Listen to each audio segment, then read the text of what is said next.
नमस्कार, आप देख रहे हैं बुलंद आवाज पूजा सिंह के साथ। दोस्तों, स्वागत है आप सभी का आज के इस नए वीडियो में। समाजवादी पार्टी के राष्ट्रीय अध्यक्ष पूर्व मंत्री अखिलेश यादव और सुभाषपा के राष्ट्रीय अध्यक्ष ओम प्रकाश राजभर, जो वर्तमान में योगी सरकार में मंत्री भी हैं, उनके बीच अदावत दिन ब दिन बढ़ती चली जा रही है। रोज रोज ओम प्रकाश राजभर निशाना साध रहे हैं अखिलेश यादव के ऊपर। कोई दिन ही शायद ऐसा जाता हो जब कोई टीका टिप्पणी, कोई बयान ओम प्रकाश राजभर की तरफ से ना आता हो। आखिरकार ये अदावत क्यों, ये इतनी ज्यादा नाराजगी किस लिए, इतना गुस्सा किस लिए? वो कभी अखिलेश यादव समाजवादी पार्टी की नीतियों पर निशाना साधते हैं, तो कभी राजभर जो समाज है उसमें जो अत्याचार हुआ है, जो मर्डर्स हुए हैं, जो हत्याएं हुई हैं, उनको लेकर के घेरते हैं। कभी समाजवादी पार्टी के पीडीए को निशाना बनाते हैं। ऐसा ही कुछ उन्होंने आजमगढ़ में कहा है आज, जिसकी काफ़ी चर्चा हो रही है। आजमगढ़ में एक ऐसा बयान दिया है ओम प्रकाश राजभर ने, जो डेफिनेटली समाजवादी पार्टी की नींद तो उड़ा देगा, बेचैनी बढ़ा देगा और समाजवादी पार्टी के पूरे खेमे में खलबली ज़रूर पैदा कर देगा। ओम प्रकाश राजभर चूंकि वर्तमान भारतीय जनता पार्टी की पूर्ण बहुमत वाली योगी सरकार में मंत्री हैं, कभी समाजवादी पार्टी में रहे थे ओम प्रकाश राजभर और छोड़ करके बीजेपी का दामन थाम लिया था। जितना भी उनका हिस्सा है जहां पर वो एक्टिव हैं ओम प्रकाश राजभर, उसकी जो उस इलाके की, उस एरिया की जो सीट्स हैं, उन पर वो अपना असर रखते हैं, उस पर प्रभाव डालते हैं। तो समाजवादी पार्टी को लगातार नुकसान पहुंचाने की वो बात करते हैं। आज उन्होंने आजमगढ़ में जो कहा वो बहुत दिलचस्प है। उन्होंने कहा कि आजमगढ़ को अखिलेश का, यानी कि समाजवादी पार्टी का गढ़ माना जाता है, लेकिन हम अखिलेश के गढ़ को गढ़ ही बना देंगे, मतलब गड्ढा बना देंगे। गोली चले या छर्रा, हम आजमगढ़ में डटे रहेंगे, 2027 में सपा को हराएंगे। लोग आजमगढ़ को समाजवादी पार्टी का गढ़ कहते हैं, यानी यादवों का गढ़। लेकिन बताइए, यहाँ क्या सिर्फ यादव ही रहते हैं? यहाँ पर राजभर, निषाद, कोल, बिंद, पाल, प्रजापति, चौहान, ब्राह्मण और दूसरे समाज के लोग भी रहते हैं। अगर आजमगढ़ समाजवादी पार्टी का गढ़ है तो 2027 में हम अखिलेश यादव के गढ़ को गढ़ ही बना देंगे। ये बात सुभाषपा अध्यक्ष और कैबिनेट मंत्री ओपी राजभर ने आज आजमगढ़ में समाजवादी पार्टी पर निशाना साधते हुए कही। दरअसल सीएम योगी शनिवार को आजमगढ़ में 955 करोड़ की 39 विकास परियोजनाओं का लोकार्पण और शिलान्यास करने पहुंचे थे। इस दौरान राजभर ने कहा, योगी बाबा का बुलडोजर बंगाल पहुंच चुका है। महाराज जी ने इसकी शुरुआत यूपी से की थी और पिछले 9 सालों में गुंडे माफिया के खिलाफ तेजी से कार्रवाई हुई है। ये कहना है ओम प्रकाश राजभर का। आपको बता दें कि पिछले कुछ समय में गाजीपुर, बलिया, जौनपुर, मऊ, बाराबंकी, इनमें राजभर समाज के कई व्यक्तियों की हत्या हुई है, जिसको लेकर के अच्छे खासे नाराज दिखाई देते हैं ओम प्रकाश राजभर। अब ओम प्रकाश राजभर एक तरफ तो ये बात कहते हैं कि बुलडोजर के डर से सारे माफिया, गुंडे, बदमाश उत्तर प्रदेश छोड़ करके भाग गए हैं। दूसरी तरफ ये कहते हैं कि इतनी हत्याएं हैं, तो इन हत्याओं के पीछे जो जिम्मेदार लोग हैं, उनमें ज्यादातर जो नाम आए हैं वो यादवों के हैं। लेकिन सरकार तो भारतीय जनता पार्टी की है ना। जब वो बुलडोजर किसी पे भी चल सकता है तो फिर किसी को भी क्यों बख्शा जाए? मैं यहाँ पर किसी पर्टिकुलर समाज का नाम नहीं ले सकती, ना लेना चाहती हूँ, और नाम लेना मेरा काम भी नहीं है। तो लेकिन इस तरीके की बातें ओम प्रकाश राजभर खुद कर रहे हैं कि एक तरफ तो वो कहते हैं कि पूरी तरीके से सफाया हो गया बदमाशों का, दूसरी तरफ इतने सारी जगहों पर और इतने सारे लोगों की हत्या हुई है राजभर समाज से। तो अब आप सोचिए कि निशाना किस पर साधना चाहिए, सवाल किससे पूछना चाहिए। हालांकि वो अखिलेश यादव को लगातार निशाना बनाए हुए हैं पिछले काफी समय से।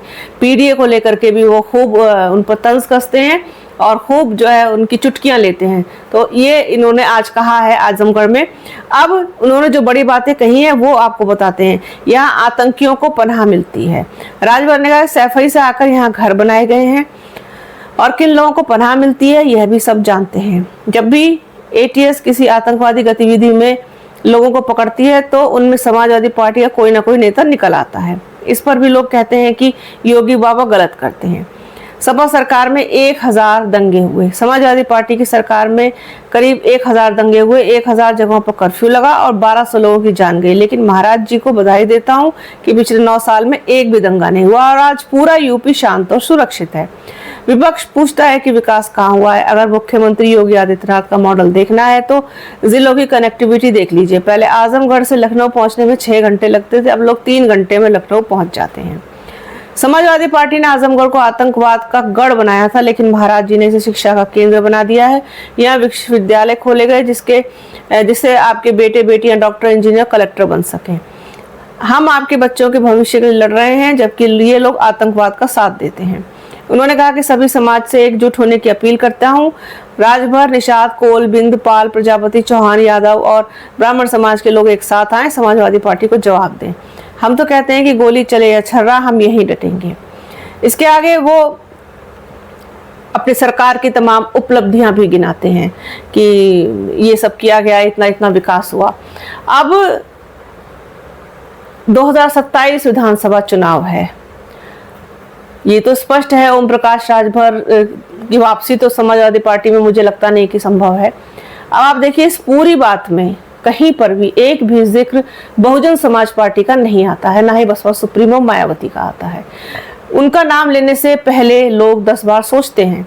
कुछ भी कहें, बसपा खत्म हो गई, बसपा खत्म हो चुकी पार्टी है, बसपा निष्क्रिय है, उसमें कुछ नहीं बचा है, भले ना बचा हो, लेकिन उनका जिक्र नहीं करेंगे। कभी कोई बात अपनी जबान पर लेकर नहीं आएंगे। खूब निशाना साधेंगे समाजवादी पार्टी पर, खूब साधेंगे कांग्रेस पर, दूसरी पार्टियों पर। लेकिन एक तो आपका ये पल्लवी पटेल वाली पार्टी और उधर अनुप्रिया पटेल वाली पार्टी, उसको भी नहीं छेड़ते हैं बिल्कुल भी, और ना ही बसपा को। अभी तक तो यही सामने आया है। इसकी वजह यही लोग बेहतर जानते होंगे कि आखिरकार ऐसा क्यों है। इतना क्या कोई खौफ है या डर है, या फिर बहुत ज़्यादा सम्मान करते हैं बसपा सुप्रीमो मायावती का, यही हो सकता है। तो कुल मिलाकर के ये कहा है ओपी राजभर ने आज आजमगढ़ में, और समाजवादी पार्टी के मुखिया अखिलेश यादव पर जमकर निशाना साधा है, जैसा कि वो पिछले काफ़ी समय से लगातार करते आ रहे हैं। तैयारियां चुनाव की चल रही हैं, सभी लोग अपने अपने तरीके से जुटे हुए हैं, कमर कस ली है, मैदान में उतर चुके हैं। बसपा में भी रोज अब ज्वाइनिंग हो रही है। 22 और 23 जून को बड़ा कार्यक्रम होगा बसपा का, उस पर भी हमारी नज़र बनी हुई है। जैसे कोई नया अपडेट आएगा आप लोगों के साथ ज़रूर शेयर करेंगे। और जो भी कार्यक्रम वहाँ होगा, हमारे सहयोगी पवन कुमार पहुँचेंगे और मैं आपको वीडियोस वहाँ के दिखाऊंगी कि क्या कैसा कार्यक्रम हुआ, क्या कुछ हुआ। इसके अलावा एक बात और कहना चाहती हूँ आप लोगों से। कुछ लोग इसमें मैंने कमेंट्स में पढ़ा है, कुछ लोग लिखते हैं कि वीडियो में लिपसिंग जो होता है वो थोड़ा अलग जाता है, जो मतलब पहले या बाद में जो मैं बोलती हूँ।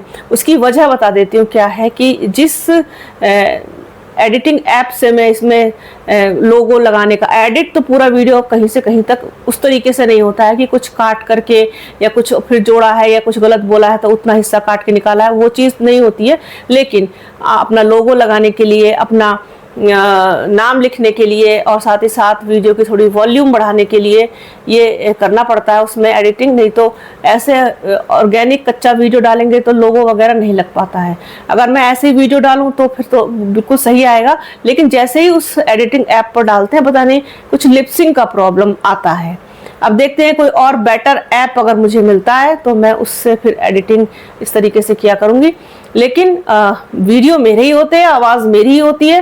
कुछ लोग लिखते हैं कि इनका वीडियो नहीं है, लिपसिंग अलग जा रहे हैं और इस तरीके से अलग जाते हैं। तो ये सब बिल्कुल निराधार और तथ्यहीन बातें हैं। मेरा ही वीडियो है, मेरी आवाज़ है, सिर्फ इसी वजह से ये, इसका कारण यही है। तो मुझे कई दिनों से लग रहा था कि आप लोगों से मुझे इस चीज़ को बताना चाहिए, शेयर करना चाहिए, तो रोज़ भूल जाती थी, लेकिन आज आप लोगों के साथ इसको शेयर किया है। तो उम्मीद है कि आप लोग अब समझ पाएंगे। तो आज के इस वीडियो में फिलहाल इतना ही। वीडियो कैसा लगा कमेंट बॉक्स में ज़रूर बताइएगा। वीडियो को पूरा देखिएगा, ज़्यादा से ज़्यादा शेयर कीजिएगा। बने रहिए हमारे चैनल के साथ। चैनल को लाइक शेयर सब्सक्राइब कीजिए, बेल आइकन घंटी जैसी आकृति ज़रूर दबाइएगा। जल्द मिलूंगी आपसे एक नए वीडियो में, एक नए मुद्दे के साथ, एक नई चर्चा में। तब तक अपना और अपनों का बहुत ख्याल रखिए। जय हिंद।